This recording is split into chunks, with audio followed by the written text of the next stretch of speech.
Hello, welcome to A Minute with Mojo. One of the things I wanted to talk about today is trying to live in harmony with family members when you're all cooped up together. Inevitably, pretty soon, tension sets in, irritability, and if you're not careful and you don't know exactly what's going on and what is behind certain behaviours, you yourself, it can get to you. It can, and you find that you're getting irritable and snapping back, and this is not a happy situation to live through. So it's very, very important, I think, to understand that different people have different ways of reacting to this and living through this. So I thought I'd kick this particular topic off with something that one of my favourite therapists called Esther Perel talks about so beautifully. She talks about bickering.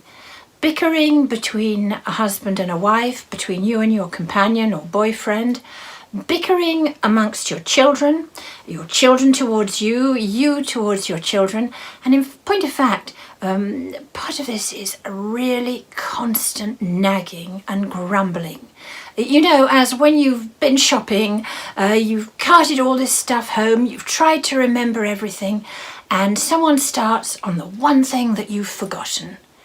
And then it kind of escalates, you know, one particular person, or because it's contagious, nobody's happy, and it goes on and on and on. And it really does have to be stopped because it's what Esther Perel calls low-grade warfare. It's intolerable. It just never stops. It feels as if whatever you do, it's never enough. You never do this, you don't listen to me, you don't cook what I like, you didn't do what you promised to do. But where it's so interesting is if you can step back and really have a listen to what's being said, very often the person who is constantly grumbling, constantly dissatisfied and unhappy is really telling you what's wrong. And that kind of, when you look at it at that kind of underneath the surface level, it puts a whole different slant on it. Very often what someone's saying is, I don't feel heard. I don't feel you love me. I don't feel you're concerned about me. You never talk about me. You're always telling me what's happened to your day. You're always carrying on being positive. I'm drowning here. I'm unhappy. Look at me.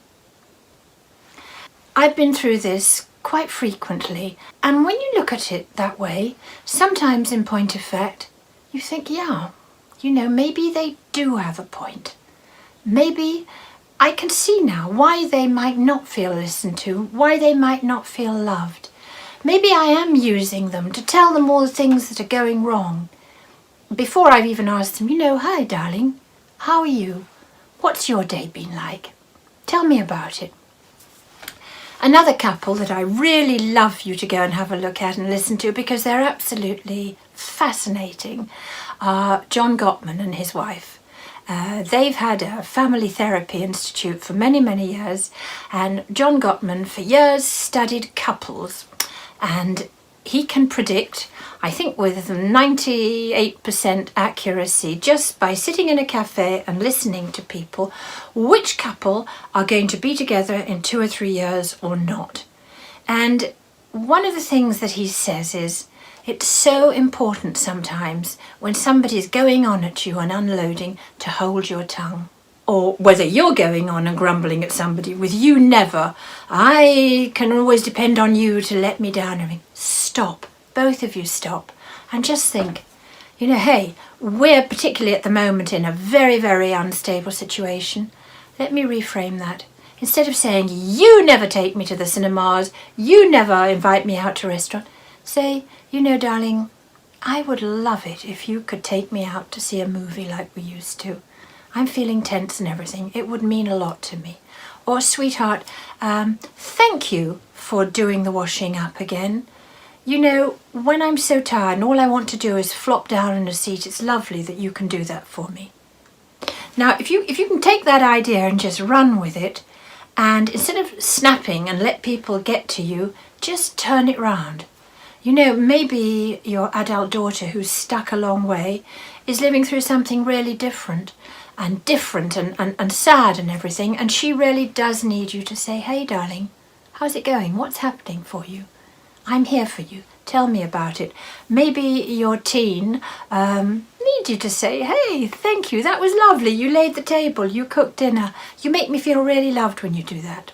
So anyway, these are just a couple of words and on how you can catch yourself and how you can defuse the situation if you suddenly put on a different pair of spectacles and look and listen and think, yeah, let me go a bit deeper here. Let's have a look at what's really going on. Because one thing's for sure, at the moment, everybody has their own way of dealing with this situation. It's scary. And no matter how put together everybody looks, people are all frightened of the same thing. So, till next time, I hope this was a little bit helpful and I hope this can give you food for thought. See you in my next episode. Bye.